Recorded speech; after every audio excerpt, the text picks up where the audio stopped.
एक और बात, इस संसार को भवसागर क्यों कहा जाता है? आपको पता है? इस संसार को सागर की उपमा दी गई है। संसार को सागर ही क्यों कहा जाता है? कुछ और भी तो कह सकते थे। इसलिए कहा जाता है क्योंकि आप देखेंगे सागर से, समुद्र से और इस संसार से बड़ी समानता है दोनों में। संसार और समुद्र में बड़ी समानता है। कैसे? आप देखेंगे समुद्र की लहरें भी बड़ी उथल पुथल करती हैं और यह संसार रूपी समुद्र में भी बड़ा उथल पुथल होता है। इसीलिए संसार को सागर कहा। और आप देखेंगे समुद्र का जल बड़ा स्वच्छ दिखता है, लेकिन आप क्या उसे पी पाएंगे?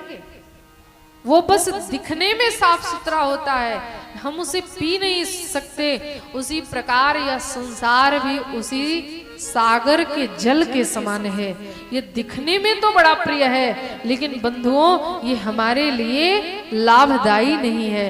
यह संसार उसी खारे जल के समान है। इसलिए इस संसार को संसार सागर की उपमा दी, सागर की उपमा दी। एक और चीज आप देखेंगे, सागर का संबंध चंद्रमा से होता है।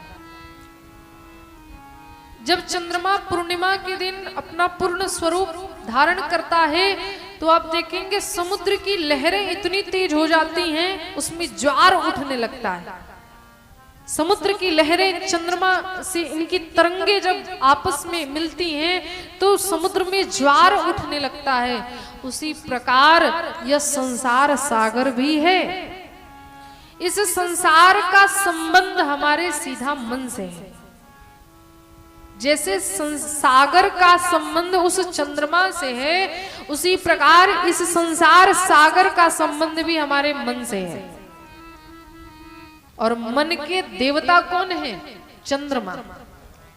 वेद मंत्र है चंद्रमा मनसो जाता है। हमारे मन के देवता हैं चंद्रमा।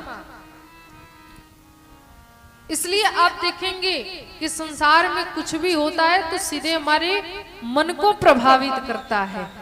उसी प्रकार जैसे संसार का, जैसे सागर का संबंध चंद्रमा से है, उसी प्रकार इस संसार सागर का भी संबंध हमारे मन रूपी चंद्रमा से है। इसलिए इस सागर को, इस संसार को सागर की उपमा दी गई। यह संसार सागर है।